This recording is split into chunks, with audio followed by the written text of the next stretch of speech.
Good morning, it's Luke Smith, ruralvacantland.com. Hope you guys are enjoying your Memorial Day.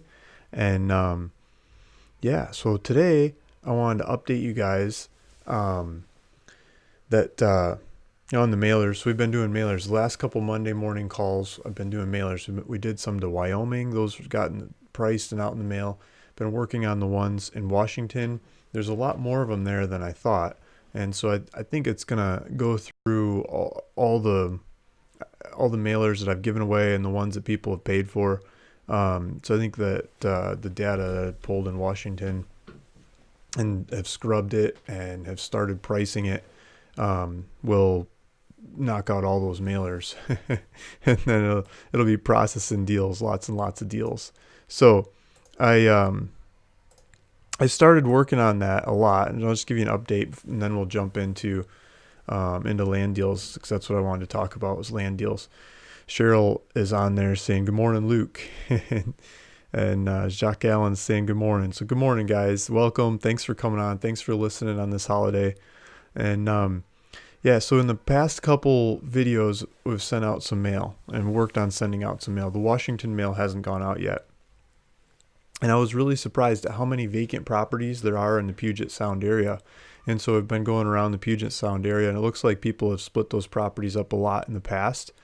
And I like that area because there's really low days on market. So on average, this is for houses, and I'm guessing it correlates with land. It's not going to be the same for land, but I'm guessing the real estate market for houses will correlate with land. It's last I was checking, I think it was last week or maybe 2 weeks ago. It was average 9 days on market in the Seattle area. And so if we extrapolate that out to the Puget Sound area and to vacant land, I mean, it's not going to be 9 days average. I mean, last fall it was 2 days and 3 days and 5 days and something like that in Seattle. Seattle's been a really hot market for real estate transactions. And so I think that area will make it really easy to sell the properties that we get. And so the guys that are, or the people that are paying for mail and the ones that I'm giving away mail to, I think when we get deals, it'll be easy to turn them over and make them happen really fast. So I started pulling the data. I looked at sizes from like zero point 0.2 to 170 acres, I think it was, if I remember right. 0.2, I was trying to get like the quarter acre lot, so a housing lot, kind of typical basic housing lot, without going after the little tiny ones. I mean, the little tiny ones in the right location can sell well too, but I'd rather just deal with the ones that are a little bit bigger, have a little more room to breathe and make things happen. The smaller the property, the more everything has to be right, all the utilities and everything to pull it off. So I just went for the little bit bigger ones and across the whole area. And as I was studying the data and pulling the numbers, I started to notice there's a huge bell curve action going on. As you get below 1 acre, there's a lot of properties and crazy amounts of properties in that area. So I ended up making the cutoff at like 0.95 acres or something. So I'm getting the 1 acre and up ones to start.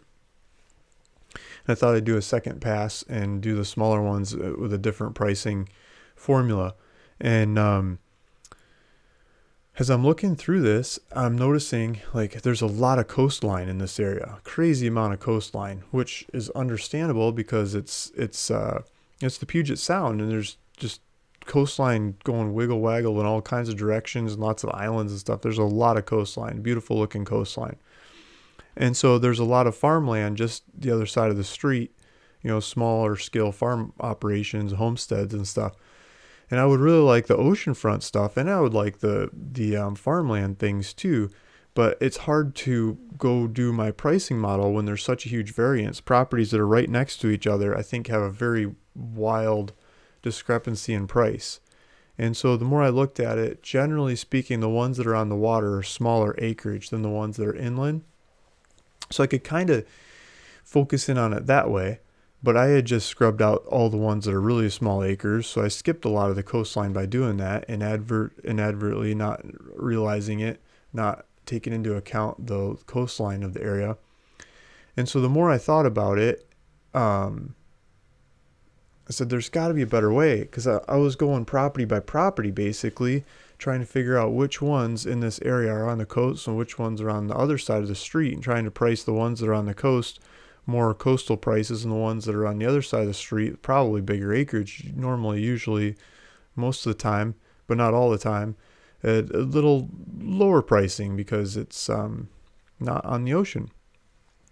And so it was taking a crazy amount of time, and I kept thinking about it and thinking about it and thinking, the assessed value in these things, the assessor is going to charge higher taxes for the ones on the water, right?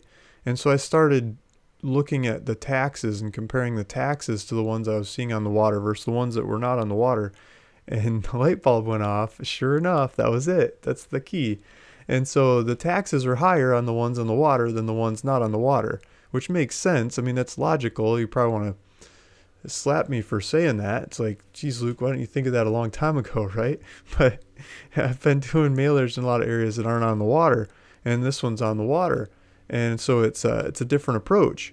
So I started adding to my formulas of pricing the properties, what part of the distribution of taxes they're in. So if they're in the higher echelons of taxes and the smaller acreage, then they're probably on the water, and I should probably give them a higher pricing. And if they're lower taxes and bigger acreage, they're probably not on the water, and I should give them a lower pricing. So I started going with that. So I have if-then statements, a logic tree of, 5 or 6 different kinds of settings before it breaks down to the pricing of that property. And so I get to know the area and apply a pricing model to that area, and then use that formula to extrapolate the price over the different properties in that area. And it's a holiday, so my kids are not in school today, so they might they might barge in here any minute. So there's my son. I think he's chasing chickens in the background.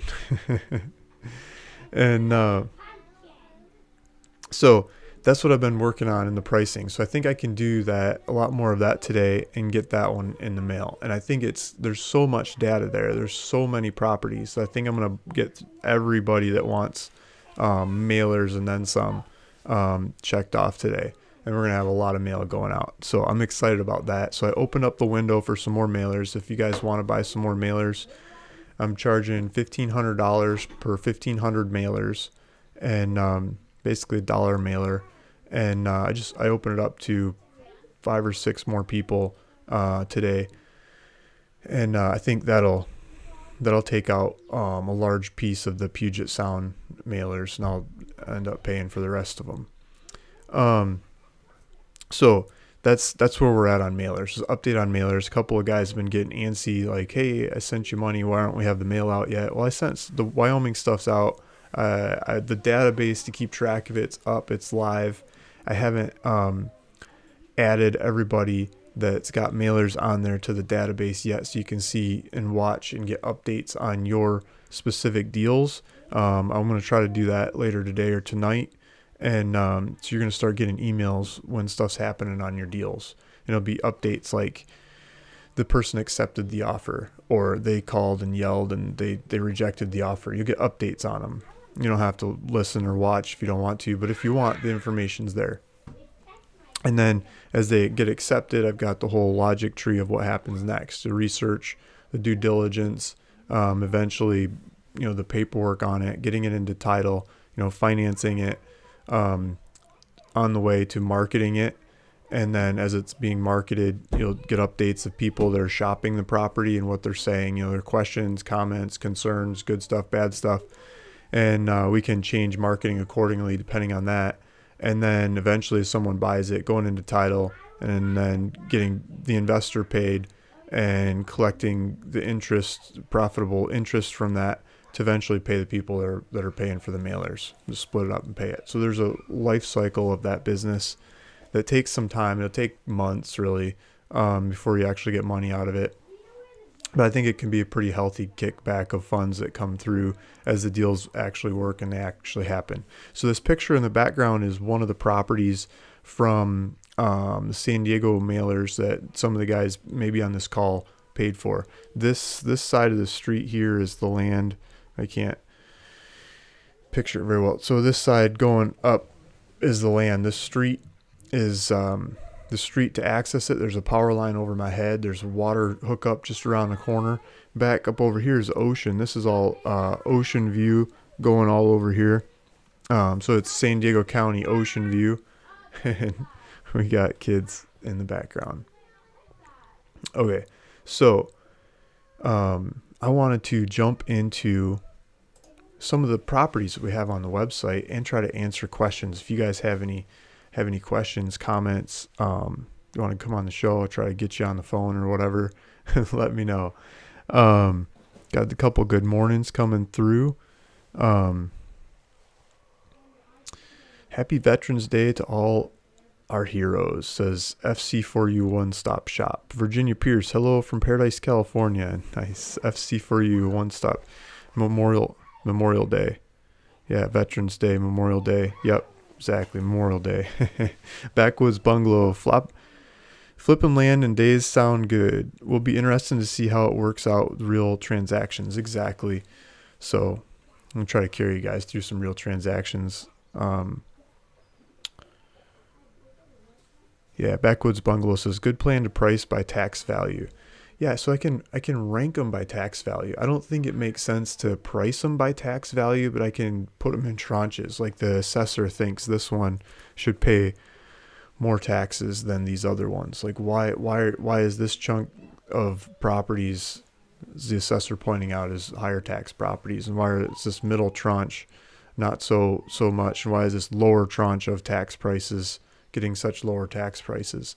And if you go look at the properties, I mean, generally you can tell it's not exact 100%, but I think it helps categorize the properties for pricing a lot better than just size or other attributes. If you put multiple attributes together, I think you end up with more accurate offers and more deals.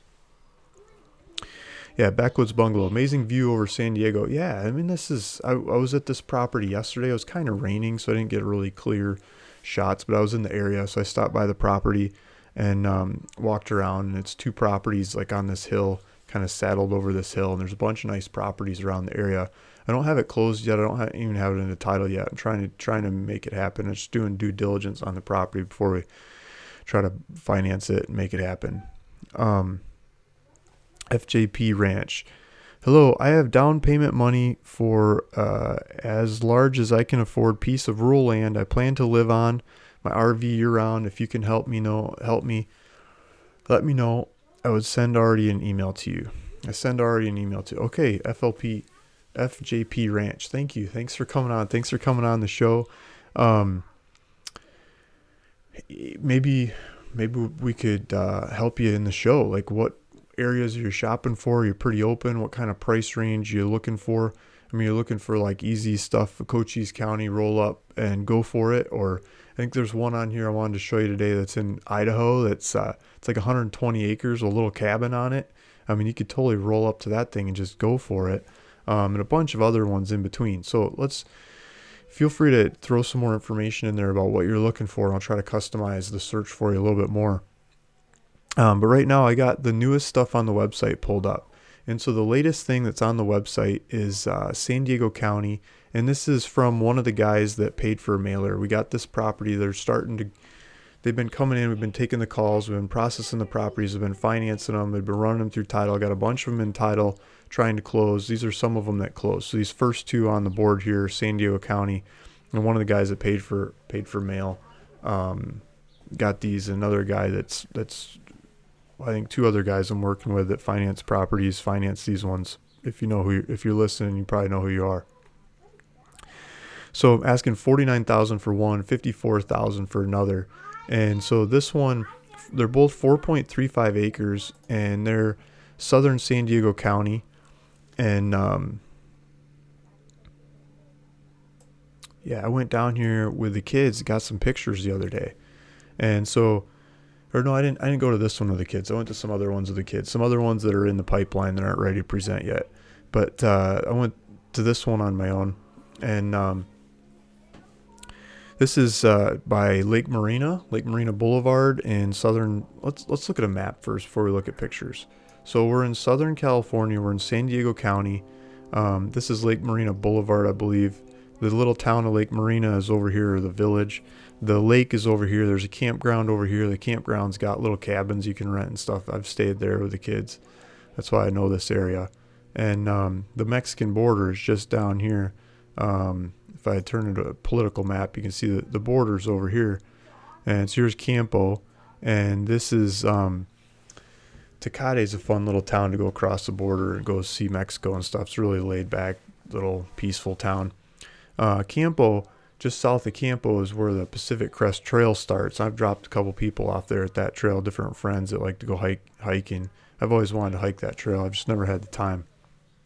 It starts the Mexican border, and you can hike that thing up to Canada. I mean, it still goes down into Mexico and it still goes up into Canada, but the American version, it goes right by Lake Marina, and so it's pretty close to the property. I mean, this trail weaves through here, and so this is Pacific Crest Trail kind of country. There's a little gas station, grocery store, restaurant kind of stuff in Marina Village. There's a post office. There's not much really there. It's a small town. And so here's Lake Marina Drive, which is paved, and then Cameron Truck Trail, which is not paved, and then I think this S1 over here is paved. And so let's switch over to satellite view somewhere. Here's a satellite button.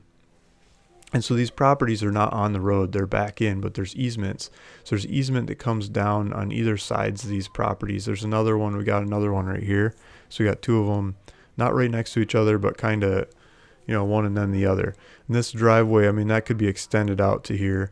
These driveways here, they could be extended out to the properties as well. So you could come from this way or this way, and then there's a big chunk here you can't get through. So you're either coming from the north or from the east or both. I mean, if you want a fire exit or something, you could do both. And they're 50-foot easements, so you can really do a big, route in and out of there. Make the driveway bend a little bit within that 50-foot. There's some rocks, and there's a couple, there's some bigger rocks down here. So some of the pictures I took, I wasn't exactly sure where I was on the property. I was standing on some of the rocks down here taking pictures, and some of the rocks over here taking pictures. But it's this easier land that's in between those rocks. And you can see the people have their homesteads set up over here. But the way the hill is, you can't really see these guys so well. You're basically on this side of the hill looking at this valley over here, this vacant valley. And you see these guys ways across the valley, but they're a ways over there. And there's some houses up here too. So you get this valley with distant views of homes, but you basically get the place to yourself. Then there's bigger hills down south of here that you can look at too. And it's got a power line going across the top of it. Up here, there's power lines going along these little driveway routes and this road and along this road. So it's, a couple poles away from getting power to the property. Okay, so there's the map. There's where we're at. And now let's look at some pictures. I took these pictures with my phone. So they're not so great quality as the ones I usually get from the guys I'm paying. But I don't live that far from here, so here's a neighboring property that you could extend the driveway out on. There's the hills down to the south, and it was kind of rainy when I was there. It was wet. The flowers were going off, and it was really green. That was beautiful. I mean, it's just really quiet, and it's a neat area. I don't know how better to explain it. I'd like to go down there and cut a little path in through the brush to make it easier to go out and visit this one. Maybe put up a little sign. But it's just a lot of green bush covering the countryside. And there's multiple flat areas in there to put a house, and there's rocks in there to give the land some character too. And it's not just flat, so it's it's creative land. So that's one of the properties that's just come up on the website. I gotta skip through these things. You're gonna be on here all day, right? Feel free to ask questions, guys. So this is just website spinning its wheels. FJP Ranch is asking about a place he wants to make payments on to go in his RV. He's saying Florida, Nevada, 40 acres or more. Okay, so Florida, Nevada, 40 acres or more. It's going to be a lot easier to get 40 acres in Nevada than Florida. FJP Ranch, 20 tops, 20K. Sorry. Okay, so he's saying 20 grand kind of budget tops. Something less would be nice. Redefined Living is saying, those are nice, Luke. Yeah, thanks. Redefined, now you can buy that tractor, Luke. Tell the wife. Yeah, right? To cut the road. Exactly, to cut the road. I was thinking maybe like I was talking to one of the investors, and he's saying get a brush hog, a tractor with a brush hog on there, like rent one of those for the day and just blast through those bushes so you can drive right back in there. Maybe we could try that. Should make a video about myself learning how to drive a tractor with a brush hog on the front.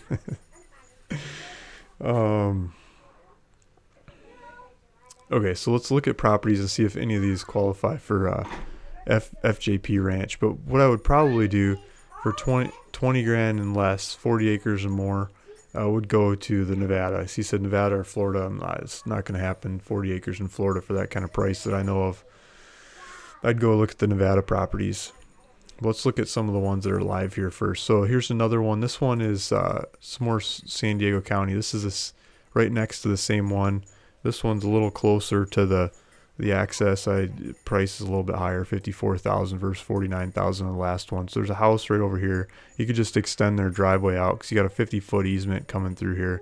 Or if you didn't want to deal with them, you could, I parked right up here on the road, and there's nobody around. There's a fence. There's a fence post there, and you'd be on the inside or the outside of the fence. I guess the fence is fencing this property. You just run down the border of that fence straight to the property. It's I think I got, yeah. So it'd be this one here, and don't kick me out. Okay. So there's I think these are 330 foot dimensions.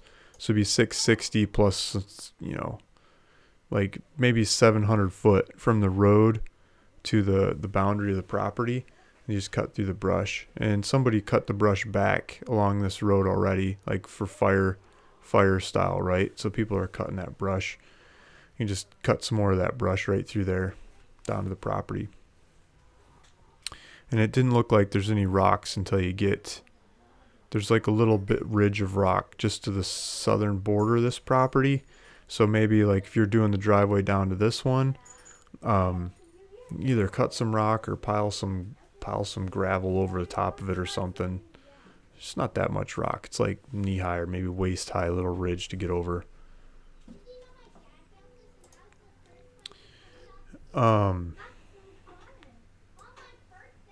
Okay, so let's go back.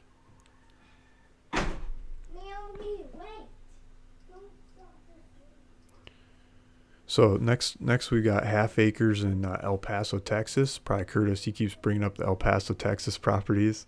Curtis, yep. Keeps getting good ones. Look at this. So there's power. He's asking $17,500 for this one.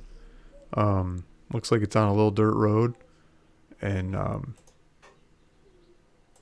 he just keeps coming up with these. They keep selling. They're right on the side of town. They're just infill lots. I mean, this one, a bunch of houses over here. They're starting to happen, and it's just right on the side. And so here's El Paso. So right on the side of El Paso. I think the rules are pretty wide open. You can roll up and do whatever you want there. It's my understanding.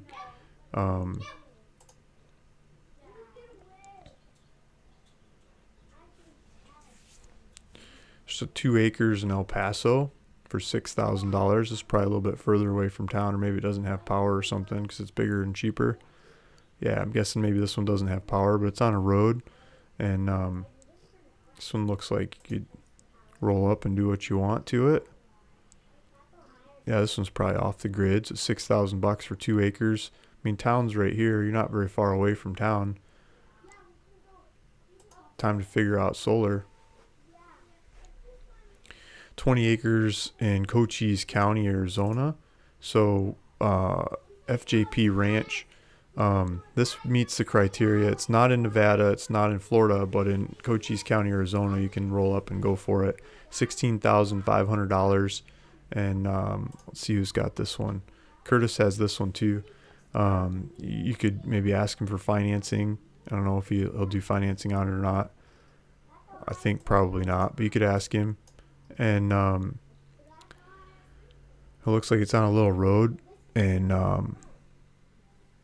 don't see power lines, but I mean, the rules and regulations are really easy to make properties happen in this part of the country, in this county specifically. So here's San Bernardino County, 13,999 for 0.15 acres. Let's see where this one is. Maybe getting Joshua Tree. Yeah, so it's been harder to get properties in Joshua Tree. Brian's got this one. Oh, look at that. There's houses right there. It's got all the utilities, probably have water and everything. So this is like in town. This isn't out in the middle of nowhere. So you could really just probably maybe even pull a mobile home in there. Let's see. Maybe it's not mobile home friendly. Well, there's mobile homes. There's mobile homes in this area. So maybe the zoning over here allows mobile homes, but maybe it's got to be a house here. So you could build a small house and go for it.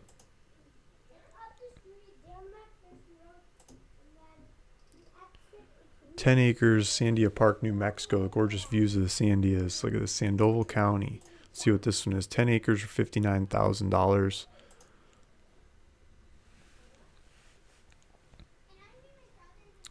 Brian's got this one too. So he's coming up with some bigger dollar ones. So it's got trees on it. Looks like it's got a road. And just going for it, right? So the classic business model of looking for the lowest taxes, the furthest out there, middle of nowhere property to mail offers on, I think it totally works, and I've done that many times, and it's easy to buy the properties. But looking at this most recent mailer, stuff like what Brian's getting, the guys that are doing these mailers, they're changing over time. They're going towards a little bit fancier properties, ones that have more attributes, more things going for them. And I think it's because they're easier to sell, or they sell faster, and there's more money involved. So FJP Ranch is just saying, do you sell on eBay? I was just bumming because I just got an eBay bill for like $2,700, I think it was last month. Come on, man. eBay charges too much. They just charge way too much. I don't like selling on eBay. Gillian was just giving me an update before this live call. Out of this last wave of properties just sold on eBay, 7 people paid, 9 people didn't pay. Are the ones that sold. And so, I mean, that's more people didn't pay, or haven't paid yet, I should say, than ones that paid. And so you get a lot of people that say they're going to buy them and they don't actually follow through. And you still got to pay the eBay fees. And it's just, I've lost my inertia of selling on eBay. I get disgusted. I keep going back and trying some more. But, I get frustrated with eBay. I like YouTube, present the property. People see it, love it, take off with it. And it works a lot better for me. I just got to take the time to present more of these properties, guys. So that's what I'm trying to do. So here's another one. Cochise County, 38.6 acres, $28,000. We got the kids playing in the background. No school today. So $28,000, 38 acres. Curtis has this one. Bet you could drive right up to that and go for it.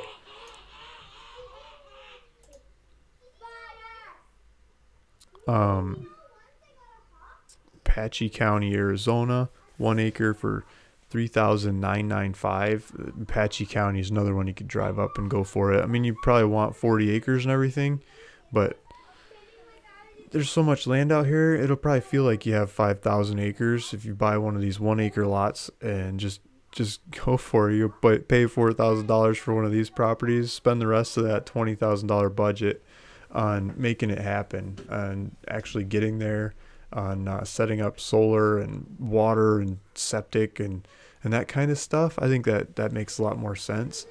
But I mean, we'll keep looking for the right one for you. Here's 166 acres in Apache County, Arizona, 79,999, 166 acres. So it's like a quarter section of land for basically $80,000. Let's take a look at where this one is. You could probably hire a surveyor to go cut it up, do the neighborhood stuff, make it a whole bunch of smaller pieces, sell the smaller pieces off for the rest of your life with a property like this. So it looks like it's on the highway or some road. Yeah, it looks like you can drive right by it. So we can do street view and take a look at this thing. So here's the countryside. That might be your driveway. So it looks like you could drive right off and, raise some cattle here, or some sheep, or some kids, or just get away from it all and not raise anything. Just have some peace and quiet. Play with your guns, set up satellite internet. Just relax. So that looks like a nice one. How much? That was the $80,000 for 166 acres. So that's pretty cool.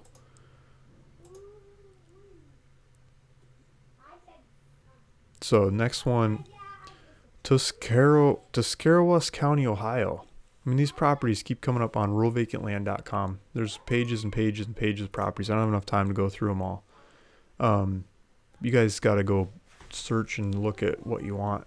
I mean, the website has turned into its own being above and beyond the couple properties I used to post on there. I still post them, but it's like, oh, Ben Dow. Okay, Ben Dow got this one, $15,000, 1.73 acres.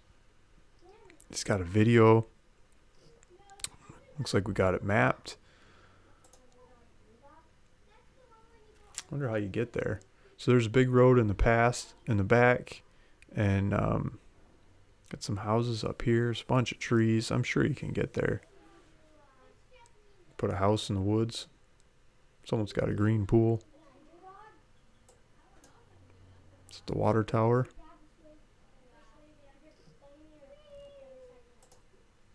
So he's got a video. It probably talks about getting there. Let's keep going. So there's that same county in Ohio. $15,000, 1.5 acres. Let's check this one out. It's by the river. No, it's by the road. So it's on the main road there. Let's see if we can do street view. Yeah, you can do street view. Just look right into it. There's a bunch of trees. So what side? I think it's this side of the road. I might be wrong, but looks like some good thick woods. Put in a culvert pipe and drive right in there.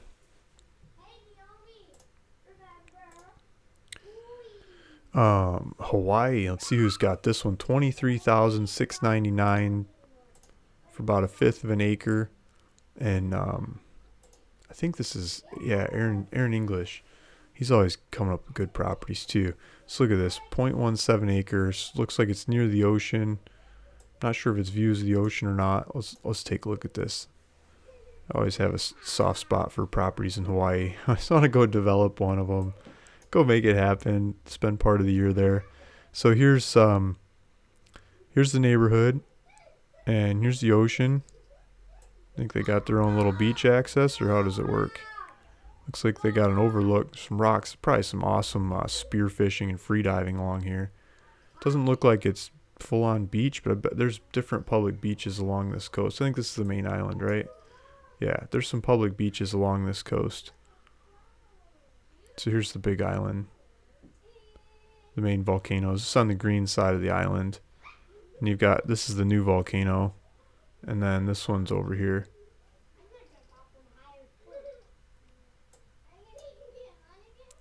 So that looks like fun. I wonder if we can do street view on this. Yeah, we can. Let's take a look. Power lines, bunch of green stuff. Look at that. We can probably drive right around the property. Well, maybe you can't drive up that road, but there's the property. Power lines. You go build a house on a corner.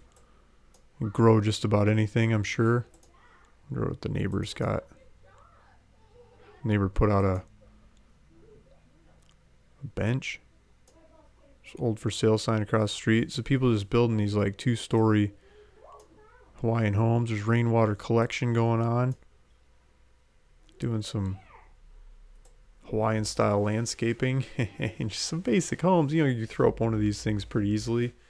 DIY it, make it happen. There's the ocean. You can see the ocean just a hair through the trees. So maybe if you built a 2-story home, you could look over this stuff and you could see the ocean. Probably have patches of ocean off in the distance. That's probably what those guys are doing. So basically 23,000 and change. You can get your own place near the water in Hawaii.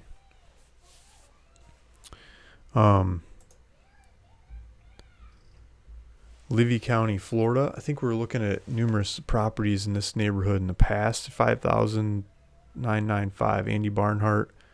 Yeah, so he's been picking up a bunch of properties in this county. I'm not sure if this is the same neighborhood or not. I think this is. But I mean, just basic Florida land. You get some awesome weather. You can grow pretty much anything. Your garden's going to go crazy here. And, you know, on a paved street, power line, house next door, they figured it out. They're living there.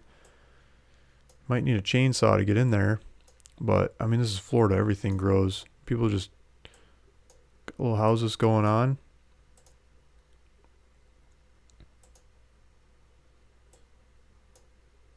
Might be a driveway.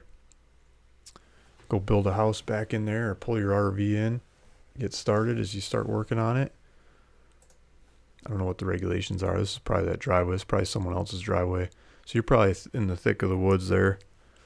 Bush chipper and a chainsaw and start grinding them up, right? Okay, so there's a bunch of these Florida ones, but I mean, look at the price of that. Where was it? $5,995 for a lot you could build a house on in Florida. Third of an acre. Here's another one, $2,495 for a quarter an acre in Levy County, Florida. I mean, basically $2,500 when you get land in Florida. I'm not sure if you can do mobiles here or what. Let's take a look at the neighbors. That might be a double wide, maybe. Yeah, these are mobile homes. So you probably do a mobile home in this neighborhood. And it looks like you can drive right up to it. I don't know if there's going to be street view. Yeah, look at that. There's street view. So it can't be that bad of a road. I mean, the road's there. You can totally drive that.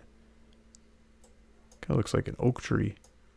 Look at the moss growing on those trees. That looks pretty cool. So this would be the landscape you could put your mobile home on, or build a cabin, or build a house, or build a place to get away in the winter. You go to Florida. $2,500 for the land. So here's some Cochise County. If you don't like the humidity of Florida, you can go to Cochise County. $2,200. You can get similar properties in Cochise County. And you do owner builder, build your own house, really easy. Costilla County, Colorado's got a lot of cheap properties. And our website's got a bunch of them sold and for sale. People keep buying them. So this is $15,000 for 37 acres in Costilla County, Colorado. You get some big views of a bunch of mountains in the area. Here's Gilian County, Washington. $46,000 for 2.65 acres. Let's take a look at this thing. I was just looking at that county. Gilian, I'm not sure how to say it. It's like northeastern Puget Sound. Property for sale. Okay, so he's zooming in on us, Aaron English, and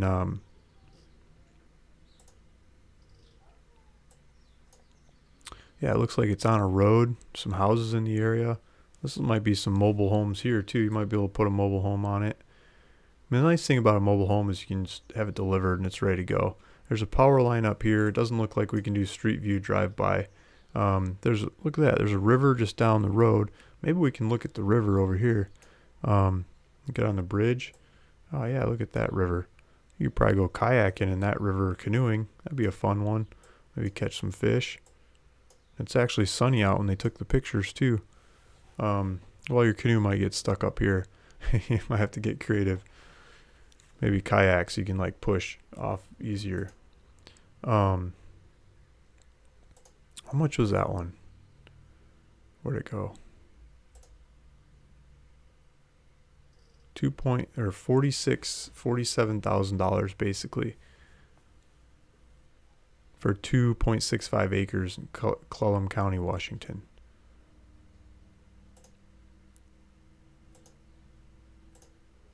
Okay, Let me close a bunch of these. Archuleta County, Colorado. I don't even know where that county is.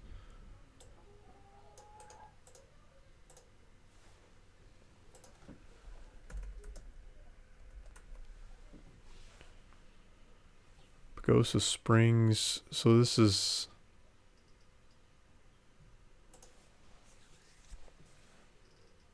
I usually know where these places are, guys. Okay, so this is southern Colorado, kind of western, southwestern. Maybe you get close to Durango. Durango's probably the major hub in the area. 14,995 for 1.26 acres. Looks like there's some trees, kind of goofy little shape to it. So there's street view on here. No street view.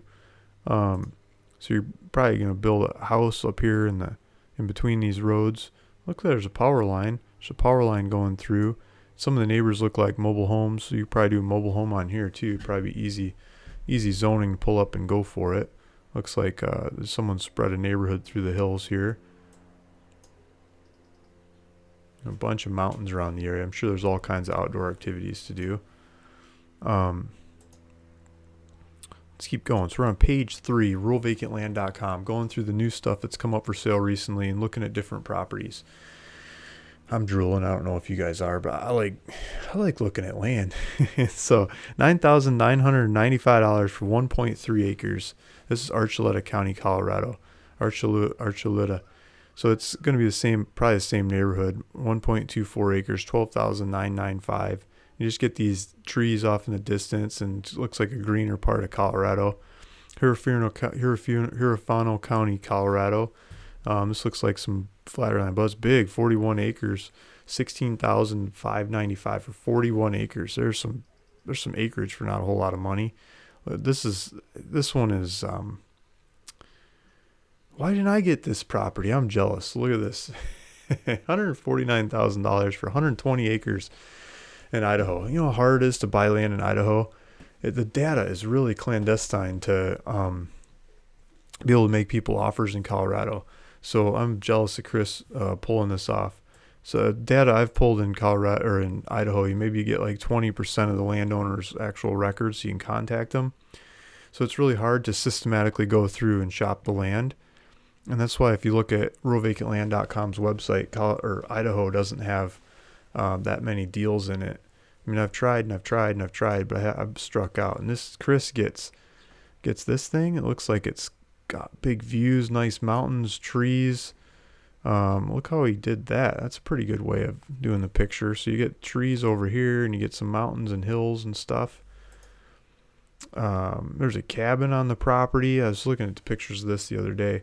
So there's a nice looking little cabin. It's a rustic cabin, but I'm guessing if there's a cabin there, there's a way to access it.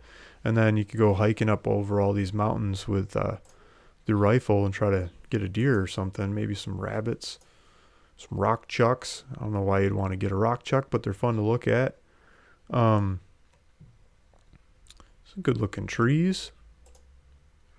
That might be your access. You get a good stream down in the valley and a solid Idaho style bridge. This is like, that stream's not going to stop me. I'm just going to put some beams down and build it up. Yeah, that's my kind of guy. I built that bridge. So there's a cabin in the valley, and looks like they put a little fence around it. Fence probably helps with the snow drifts blowing through there in the winter. I don't know what else it would help with. Doesn't look like it's going to keep the dog in or the coyotes out.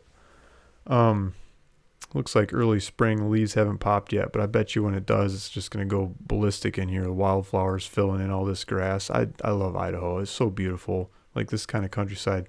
It reminds me of northern Michigan where I grew up. I mean, we just miss the topography. It's got the same kinds of stuff without the topography. And it's a cabin. It's a rustic cabin. It's like boarded up windows, so you can leave it for the winter. Come hang out in the spring. Dig out your favorite rocking chair, put it on the porch, and read a book, right? Maybe put on a big sweater because it's still kind of cold, but it's so beautiful.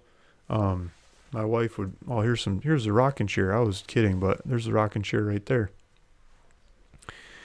My wife would have the horses in there. She'd be making me build horse fences all the time we were there. I'd probably just say, let's put up some electric ones. They're fast. It's got some skylights. Looks like it's got I bet you that's a killer wood stove in the cabin. Um, I bet you it doesn't smell nice in there, but you open the windows, it probably airs out real quick after being boarded up for the winter. And yeah, just go for it, right? Go polish that sucker up.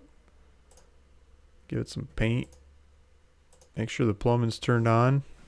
Hang out, have fun, get the barbecue out, start grilling and chilling, right? You go walk around the property. There's your outhouse. Yeah, you go Idaho style, Montana style, Wyoming style, backwoods. Just go for it. Hopefully that outhouse is a ways from the stream. That stream looks healthy. Beautiful set of land right there. Yeah, look at that. So these other guys got 40s. This guy's got the, what was it, 120?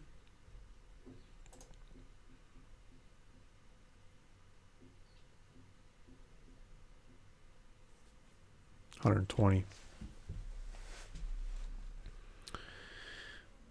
So Washington, Penderoil County, 19,950. Chris Gibson, 12 acres, 12.68 acres. Look at this. Nice road going in there, a bunch of good trees. Power line. Is that the power line? I think there's a power line. That's the power line trail, or is that the road? It's a road. What a great place to let the dog run. My dog would love that. Just running all over the place. There's a lake down here. There's a road. Some really unique land.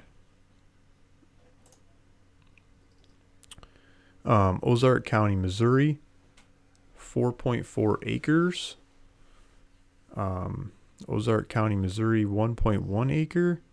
Some more El Paso, Texas, Pima County, Arizona. I think we're starting to get to ones that I've showed off in the past. I believe some of these Pima ones just got up for sale here recently, but I believe I've showed them before. So this one's 10 acres, masking 29, basically 30 grand. And there's some little roads over here, and there's easements that come into it. This road clips it as well. Almost look like there's a building on this one, but I think that's the neighbor. So Pima County, basically 30 grand for 10 acres. Got a good spread in Pima County right now. A couple different Pima County ones to choose from. Here's Teller County, Colorado. Jefferson County, Washington, 7.5 acres for $75,000. Some more El Paso, Cass County, Indiana. Some more El Paso, more Florida. So the one guy was asking for 40 acres and up in Florida. These Florida ones are all like, house lots. They're not big acreage. I don't think we have any big acreage Florida. Okay, let's see what kind of questions I'm missing here, guys.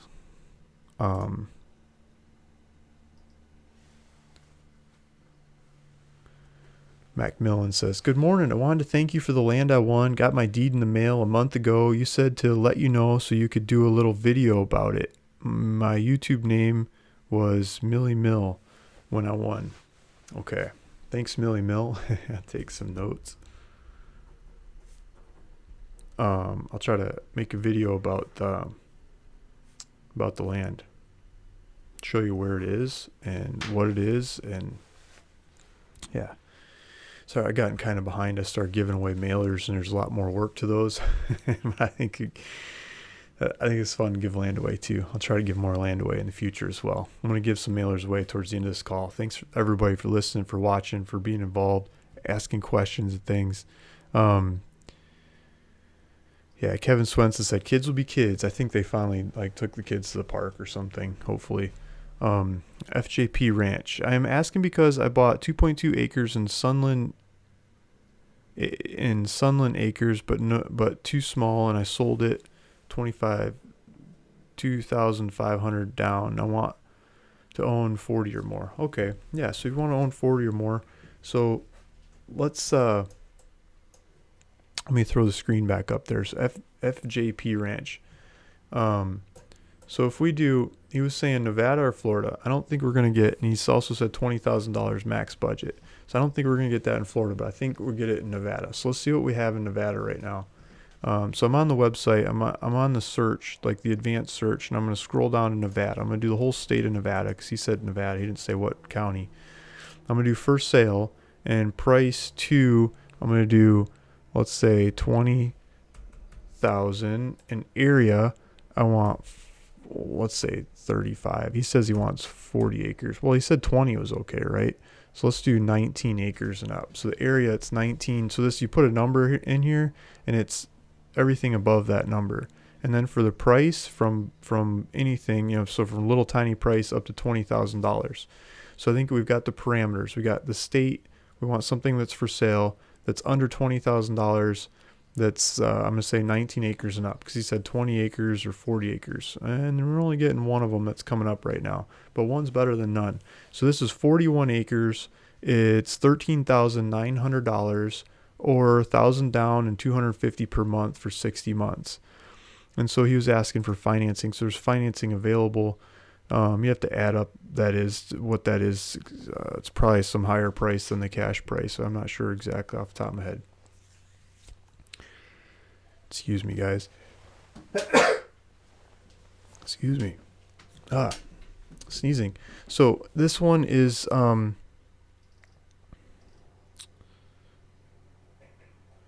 wow. Is that salt?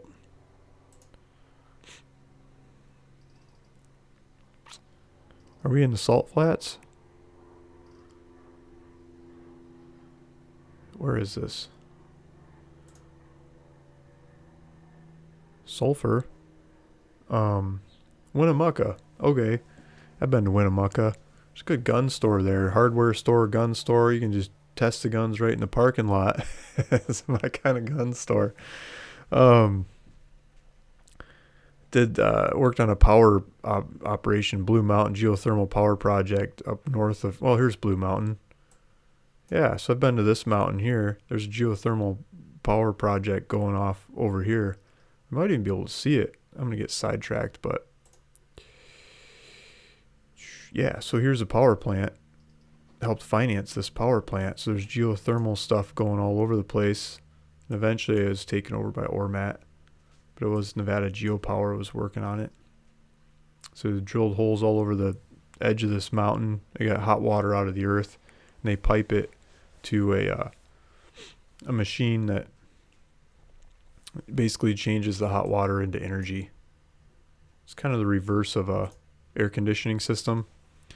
And yeah, so makes electricity, you sell electricity to the grid. So this property is not very far from that. So you might even be able to run the property off of geothermal electricity. It'd be quite neat. Something like 10% of Southern California's power comes from geothermal. It's a crazy amount in the Imperial Valley and southern parts. There's a lot of that kind of power generation. So here's the road. I've driven on this road, but I wasn't looking at land when I did.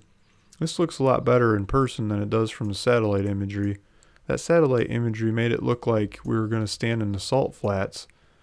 So that might not be the best presentation, but this looks like, you could put an airstrip in there and fly in and out. It's so flat. You get some mountains off in the distance. There's some crop circles off on the side.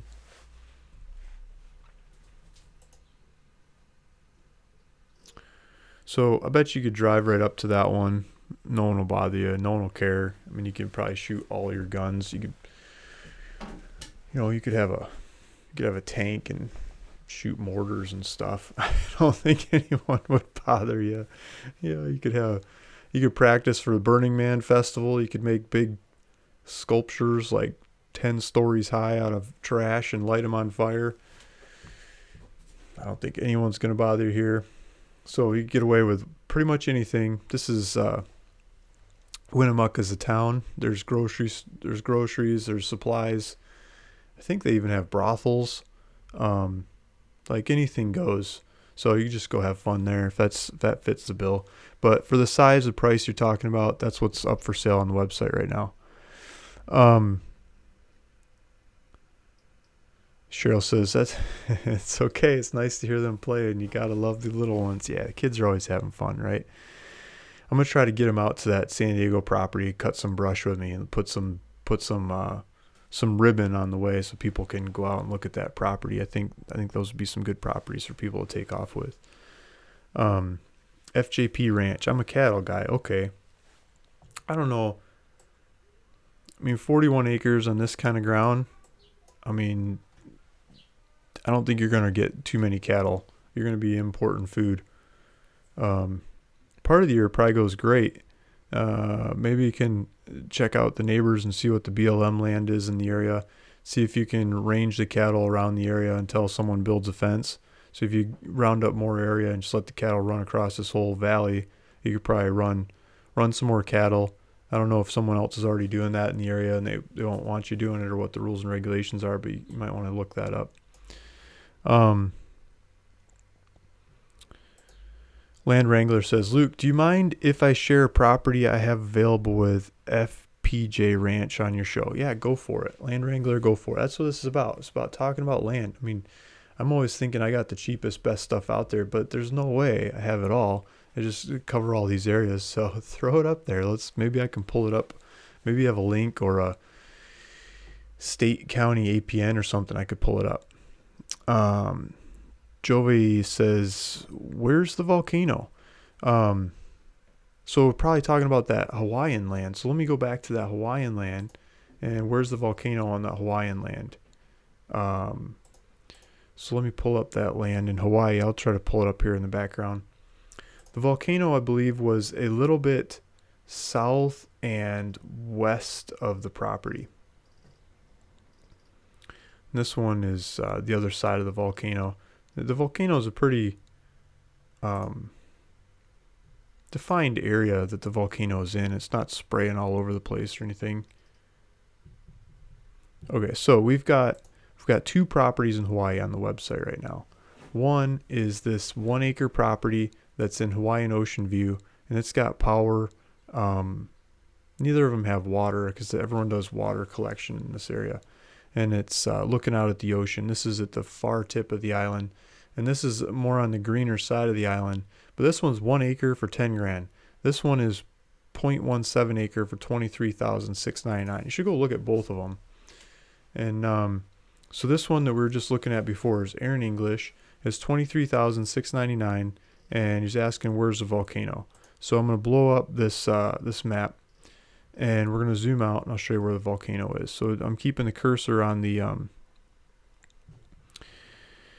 let's see if I can do this. So the property's right here, right? This neighborhood is the property. And you see this brown thing over here? This is a volcano. I think this is where it's coming from, I believe. How old is this satellite imagery?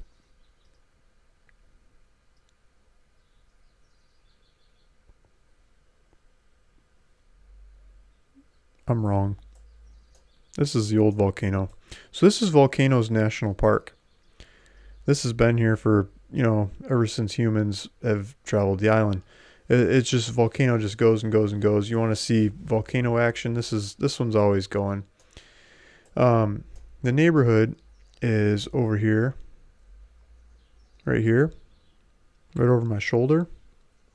So here's the neighborhood that property's in. And then up over here is Liliani Estates. So right over my head, this, you can see that it almost looks like a bunch of flies or something in there. That neighborhood is where the volcano happened. And so it's not showing on the satellite yet, or is it? Maybe there's a gray spot in there.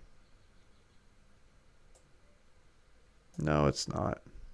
This satellite imagery is old. So here's the neighborhood. It's all behind my head. Everything's backwards and inside out when I'm doing this. So it's like trying to paint in the mirror or something. So here's the neighborhood. that has the volcano. That's called Liliani Estates. And I had mailed offers to that neighborhood. That's why I know that neighborhood. And nobody took my offers. And then just to the north of that, we've got this neighborhood here is I can't remember the name of it. I can't remember the name of the neighborhood, but I bought maybe a dozen properties in that neighborhood and sold them all on the website. Sold them. 2,000, 3,000 to maybe $6,000 kinds of lots. And they're just little lots. And they have power and streets. And I don't know why I can't remember the name of the neighborhood. Nonwally. Yeah, Nonwally Community Association, the Nonwally neighborhood. So that's Nonwally. And then Liliani just south of there is the where the volcano came up in that neighborhood. And then in between them, you've got the Nonwally Forest Reserve and Lava Tree State Monument, where the lava hit the trees so fast it just made like tubes in the lava where the tree melted. It's happened in the past there. So this is where the new volcano came in. But then if we go down south, down the coast, Capona right here, this is the neighborhood. Let me take it back to satellite. Whoops, right here. Here's the neighborhood, right over my head. That's where the volcano neighborhood. 0 ways from the volcano.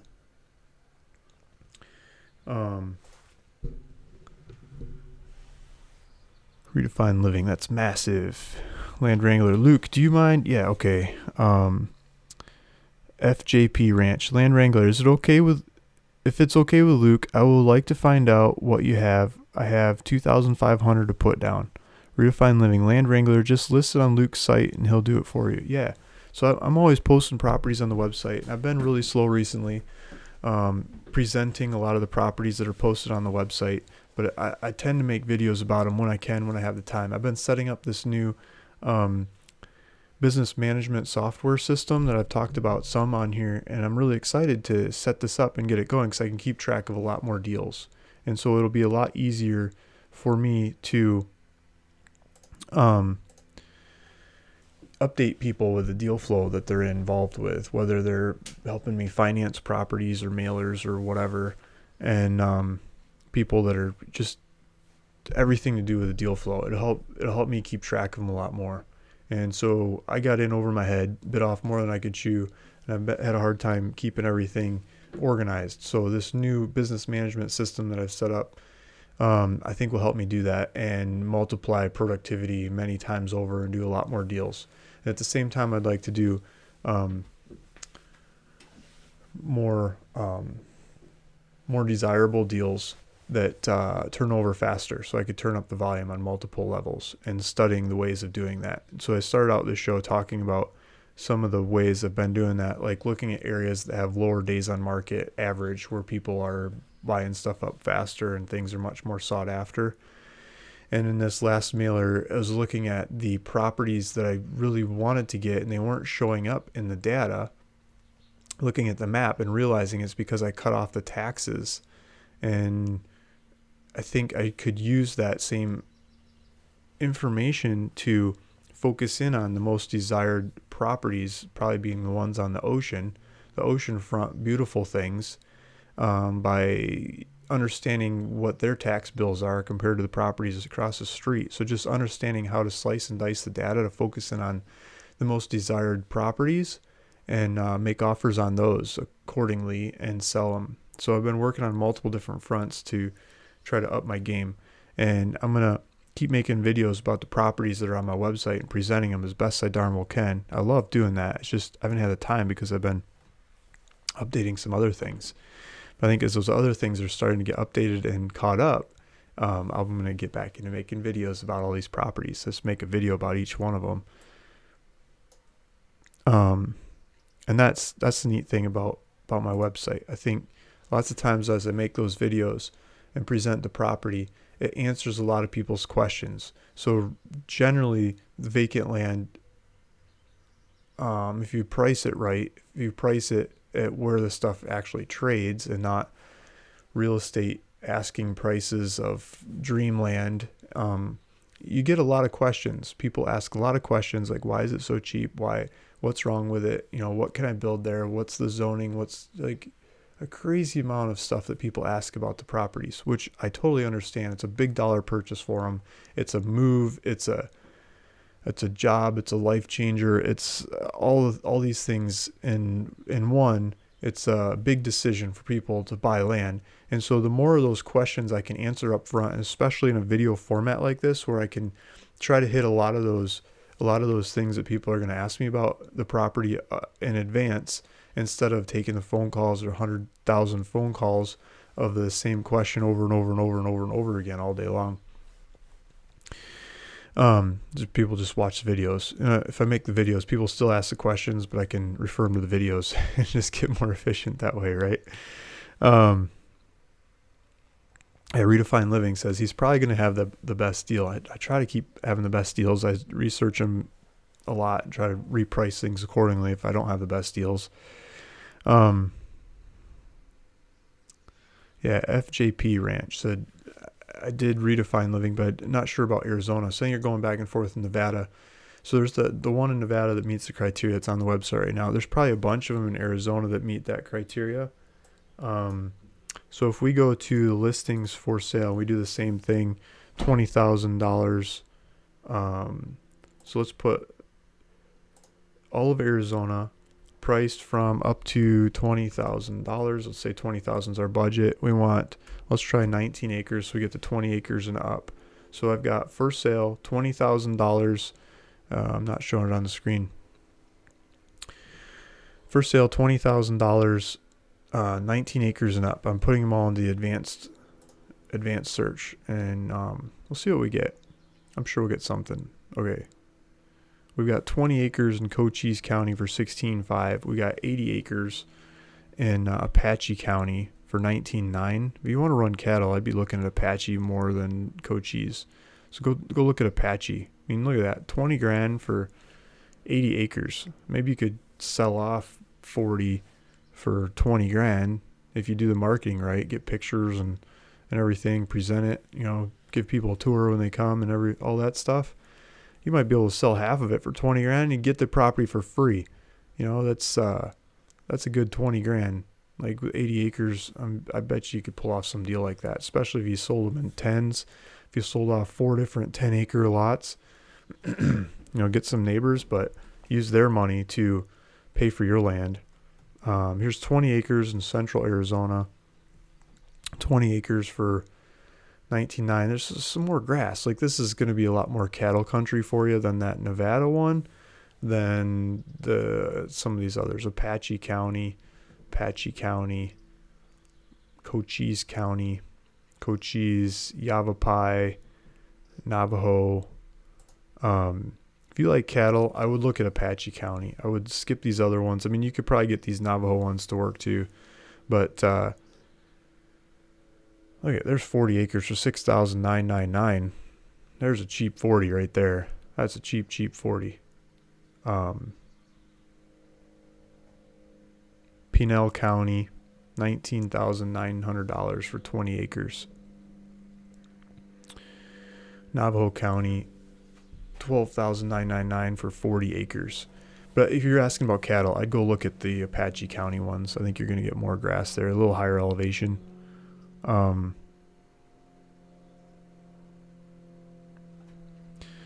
FJP Ranch. Luke, maybe you can do a YouTube auction on a piece of land on this live broadcast you do. Just an idea. Yeah, there you go. I think I kind of do the reverse auction. Seems to work pretty well, where I put it up for some price and then keep lowering the price until somebody grabs it. And then people have time to look at it and study it and things. I mean, there's a lot of better ways than using eBay. It's just trying to do the volume and automate it more. Some of the super small dollar ones. My brother lives in Winnemucca. There you go. Is Winnemucca a meth head area? That's a good question. Probably. I haven't spent enough time in Winnemucca to really know. I mean, Winnemucca is not like your high dollar rolling location. It's a great place to go if you want to get away from it all. You want some good down to earth people, just go for it. I mean, is there meth in the area? Probably. There's probably meth most anywhere you go in the U.S. Do they bother you? I doubt they bother you. There's just so much country out there. You can just drive for miles in any direction and not see people. Yeah, some FJP is saying meth is everywhere. Yeah. Mommer Hasovic. Happy Memorial Day, says TK Dawes. Digno Dano. Hi, Luke. What other website you use for marketing your properties for sale? It's a good question. I test a lot of different websites, and I mean, my best favorite place to put them up for sale is YouTube. People watch 100 of these videos and they get to trust me more, and they see the research I'm doing. They see how I'm working on it. I'm not just a real estate agent. I differentiate myself from the sea of other people that are out there selling land, and I reach a good audience. And it's the power of broadcasting. It's in my pocket. I mean, I could make these videos with my phone if I really wanted to. I've made some just on my phone walking around videos. I didn't have my computer set up in this green screen and stuff. But this weekend I posted that San Diego land on OfferUp. I just sold my boat. I sold my truck. I've been trying to simplify and selling stuff, getting stuff out of my garage, and I'm gonna get a newer boat. I'm gonna go make cash offers on boats. Find one that someone wants to get rid of. Get a better boat for less money.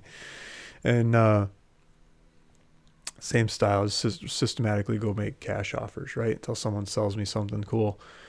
But I did it on OfferUp, and I put them up for sale on Let Go and OfferUp. And I done a couple moves this year between different houses, and you end up with a lot of stuff to get rid of. And stuff to get rid of seems to go away on Let Go really easily. But if you start asking for money, from my experience, Let Go doesn't work anymore. Maybe it's all in the name. People just trying to get rid of free stuff. Great. Or $5 or $10 or something. Put it on Let Go, and people will take off with it. I mean, you ask $5 and they'll try to offer you $3. It's like, come on. I just want it out of my garage, right? $5 just so maybe you'll actually use it if you're coming to get it. But OfferUp, I sold the truck, sold the boat. I put this land on there Friday, and I already had people going to look at it on Saturday. I think that's awesome. OfferUp's great, and I just started realizing you can do it on their website. It doesn't have to be on the phone, and so I'm setting up the my assistants to post all the rest of the properties on the website on OfferUp, and I'm trying to get them all on OfferUp. You can change their locations and stuff. And I got to do a little bit of computer setup so they can do it from so I could do it on my account from afar. But that shouldn't be very hard to do. They can use my computer while I'm not using it from the other side of the world and post those ads all over the place. And so I think we'll get more OfferUp. That's the newest one I'm posting them on. I posted on a bunch of different websites. I can't even keep track of them all. I pay subscriptions on a bunch of different websites. And I'm not the one actually making the ads anymore, so I can't tell you off the top of my head which websites. But most of the best leads for me come from YouTube. They come from people that have bought 5, 10, 20 properties from me already. And they got the deeds and they love the land and they're collecting more land. And it's the repeat buyers that are buying most of my land. It's not the first time buyers. I mean, I get a lot of first time buyers too, but it's the ones that really buy land. Are the ones that are buying a bunch of land from me, and then they go resell it. They go market it. They'll hire a realtor. They'll get a good realtor in the area, and they'll get more information about the school and the shopping and all kinds of information that I don't have. The local knowledge and know-how, and somebody local to go give them tours of the property and stuff like that. And they sell them for way more than they buy them from me at. And I sold them for more than I bought them for. So it's And they do that, and then they come back and then they buy more. It's like, go, good job, do it. I'll go work on getting more land. And so everybody wins doing that. And so my website's a lot of wholesale sales. So it's people that keep coming back to buy land. So hopefully that answers the question. FJP Ranch says, thanks for your time, Luke. I really appreciate what you. Yeah, thanks. Thanks for coming on here and listening to the show, everybody. And I'm going to try to close this down soon and give away some more mailers, go work on mailers and play with the kids and stuff. Jamie Ross says, I bought property last month and basically stole it. I formed a LLC a few months ago. I put the property into the LLC for asset. I'm looking for more. Yeah, exactly. I mean, people steal land for me and all the time. They see the price and they think I'm out of town and I don't know what I'm doing and I'm crazy for selling at that price, and they grab it and they take off with it and they run with it without asking any questions. Those are my favorite buyers. Maybe later on someday they figure out how much I paid for it, or they don't care because they know they can sell it for more, or they want to develop it, or that's exactly what they're looking for. The people that really care what I paid for the property, they're not my buyers. I've thought about having my cost basis on there, kind of like what's the name of the company? Carmax. Does. They share with you their cost of the car that they're selling. I wonder if that would get more trust. People see a $50,000 price tag and Luke paid $20,000, and they show them the market's $100,000. I mean, do they really care what the cost is? It's all public information too. They can just look it up, but might as well just put it on the website, right? I've been thinking about that. I don't know what your guys' comments about putting my cost basis on the website. Is that just crazy, or does that make sense? Jamie Ross, I bought property. Yeah, okay. I'm just really trying to find land east of Bisbee, Arizona, right outside of town. Yeah, east of Bisbee. It's the closer you get to town there, the more it costs. I mean, if you go a little bit further, closer to Douglas, the prices drop off like a rock, and there's a bunch of it. But as you get closer to Bisbee, it's a lot harder. I think there's more government land too, because you start getting a little more topography, and I think that isn't traditionally the stuff that was homesteaded off. I think there's a lot of government land constraining the supply in that area, and so that's part of it too.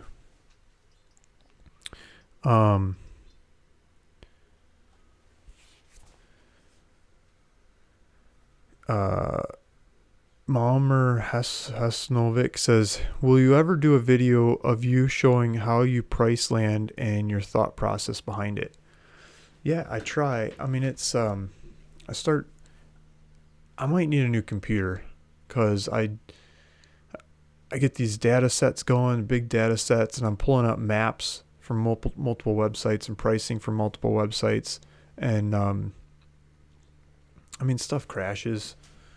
And if I put this video feed on top of it, it's going to be a lot slower and harder. This slows down my computer. So it might be time for me to get a new computer so I could do that. I would like to get one that I can do more screens with, like maybe a half dozen screens. And so I can have different maps of prices on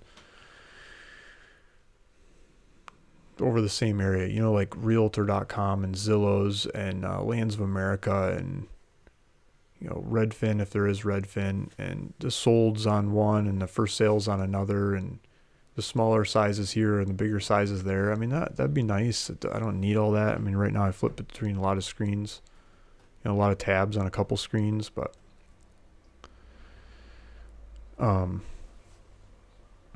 yeah.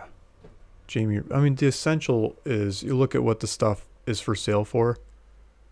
And if there's anything similar to that property let's say it's $100,000, I'm probably offering 25 grand or something like that, and then trying to sell it for like 50 grand when the market's at 100 grand, when the competition's at 100 grand, or the competition is asking 100 grand.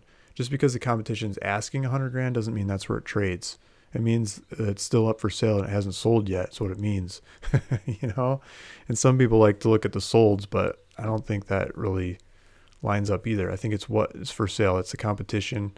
It's the just trying to get in between the bid and the ask and make it happen.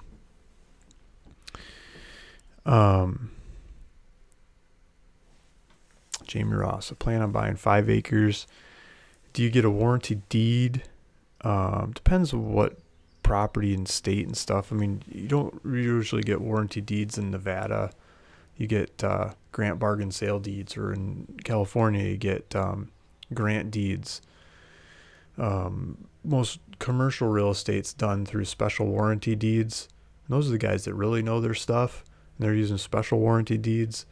And a lot of people do in houses and residential go back to warranty deeds, and they're comfortable signing the warranty deeds. And they're warranting the things back to before time when they weren't even involved in a lot of that. I don't know. I usually use special warranty deeds like the commercial real estate guys use. But I mean, I do warranty deeds too. Redefine living. I bought land from Luke. My buddy did also. Yeah. Redefine living. I brought a date palm, and I was just watering that one this morning. Thanks for the date palm. Angela, I think I'm looking in Alabama. Yeah, so there you go. Alabama, I'm not sure we have any land left in Alabama. We've had some in the past. Let me flip over here.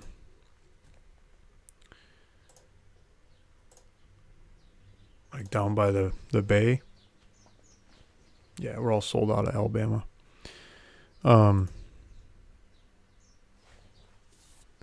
Jamie Ross, I just bought mine last month. Have not received paperwork. I got to catch up on paperwork, guys.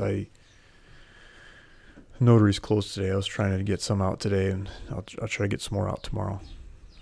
From like last week or two's week, I think, week and a half, maybe his deeds aren't processed right now.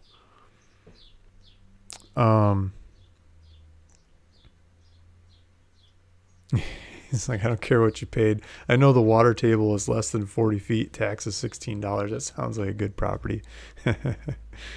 Angela, I live in Alabama. Good luck finding cheap land here. Oh, there's cheap land in Alabama. I wouldn't be so negative about that. It's about the strategy of finding it. And that's what we do.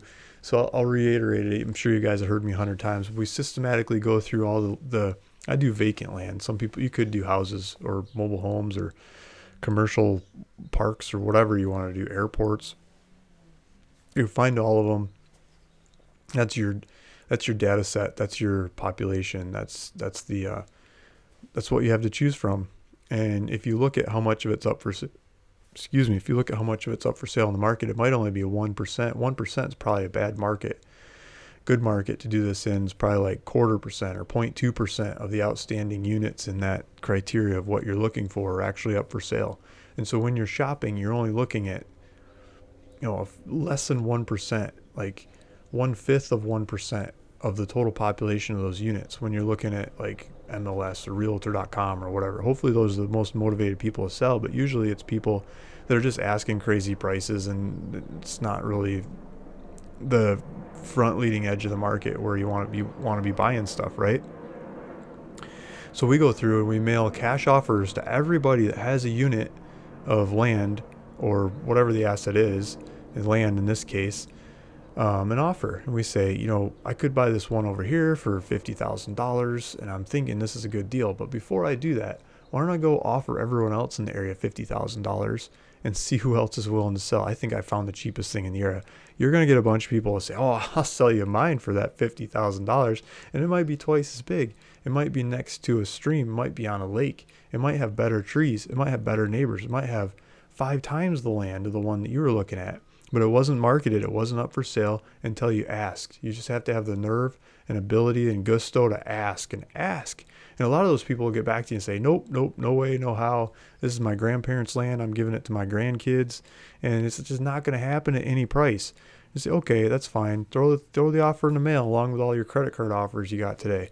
And but sometimes some of those people are like, I don't know what to do with this land. I don't want to pay the tax anymore. I don't want to worry about somebody stealing my trees or hunting deer on the property or whatever. The neighbor sends me a letter every year about the bushes that block his turn onto the road, and I got to go clip the bush every year to keep the neighbor happy. Like, I don't want another one of those letters. Whatever the case may be, those things come around and people don't want the land anymore. Their kids don't want it. neighbors don't want it, their friends don't want it. It's hard to believe, but stuff just turns into don't want. I mean, that's why people have garage sales, but they don't put land in their garage sale. They still got this stuff and they don't know how to get rid of it. So if someone like me comes along, makes them the offer, or someone like you, if you really know what you want and where and everything, and you make them that offer, maybe it's just the same street as your whole criteria. Maybe it's not the whole county, or maybe it's just that, right along that river that you love. And someone will get back to you and they might haggle out some other price or some other deal, and it might be way better. Or maybe you actually did find the front of the market and you found the best thing out there and you could run with it. Then you really know.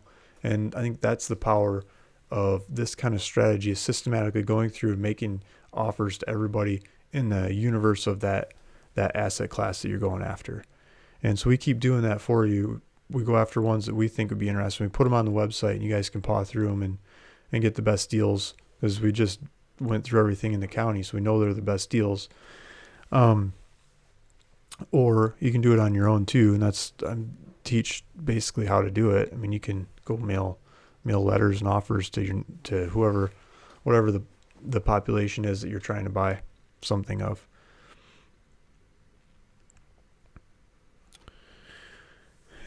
Diego, I don't know how to say it. Dano saying, "Hi, thanks for answering my questions about and good tips. Just like you, from Detroit properties to vacant land." Yeah, exactly. Detroit properties to vacant land. It's a contrarian, right? Go buy the stuff that other people aren't jumping up and down about. There's still good quality stuff that you can buy for less than the value.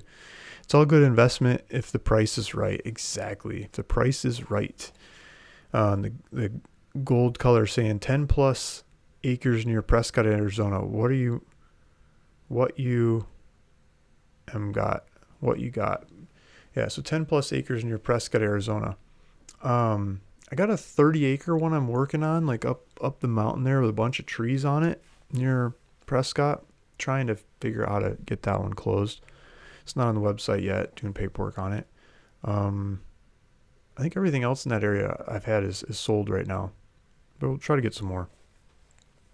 John Smelly, got any land with a well and power?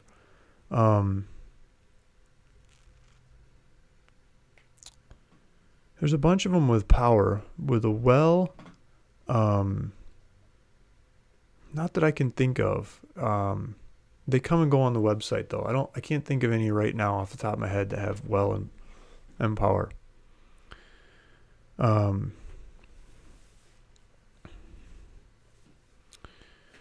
Lisa, first name Sap, says, a gold color. Hurry up if you're looking at Prescott. Arizona properties going fast. A lot of new homes, losing that country feeling. Yeah, it's just better trees. I've got nerve.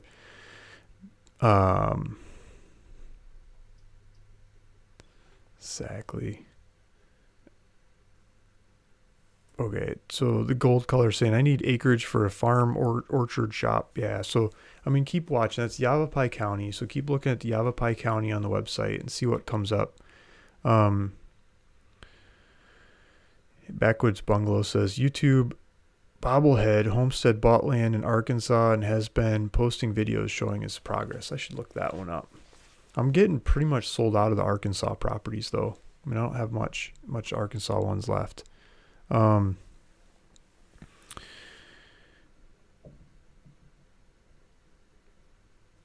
Okay, Ash Fork. Look at Ash Fork. Luke's got land up there. I think I might. Yeah. So if you go north of Prescott, get up to Ash Fork, land gets a lot cheaper. I think I've got some there. I've had some.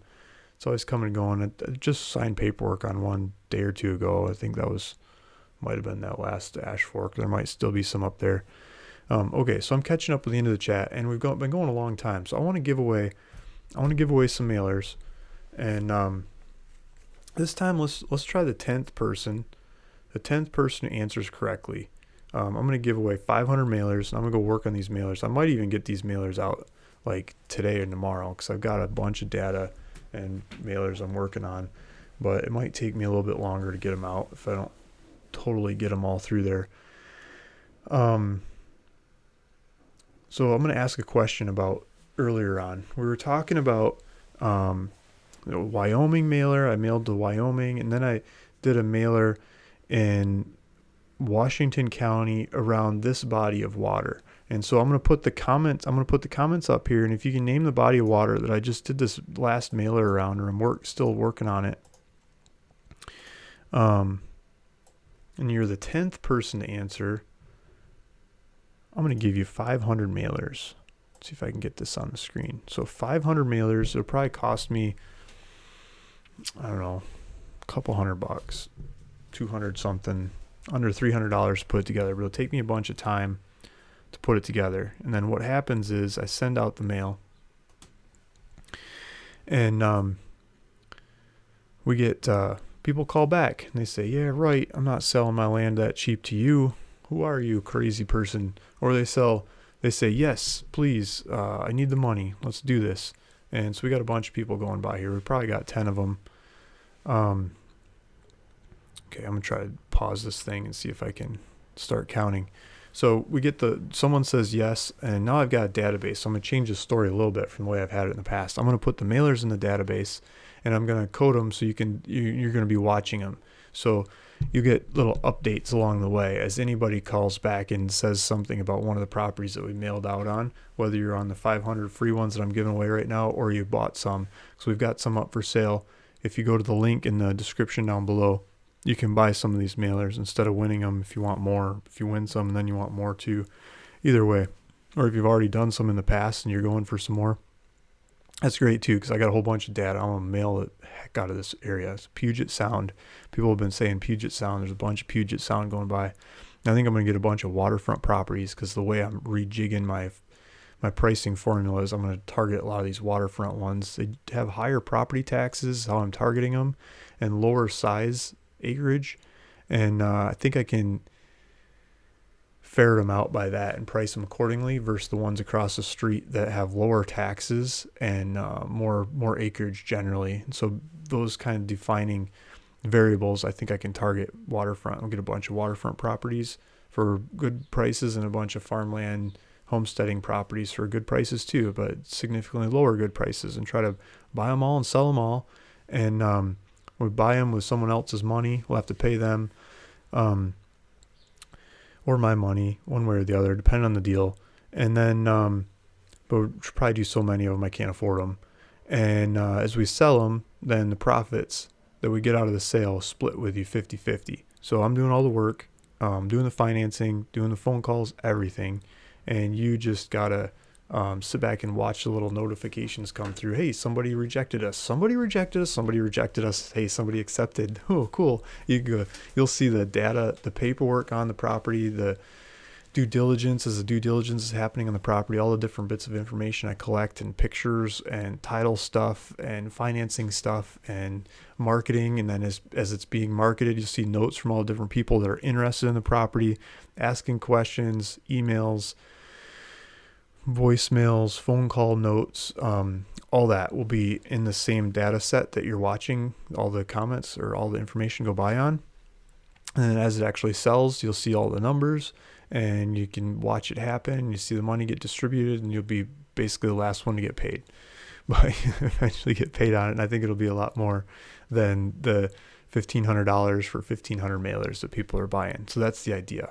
And it'll probably take a couple months to go full circle, and some of it may take a year or two. It might take a really long time for some of these deals to trail through and still happen. But I finally got a system to keep track of it all, and you can share in and watch it too. So I'm really excited about that. Let's count 10 people.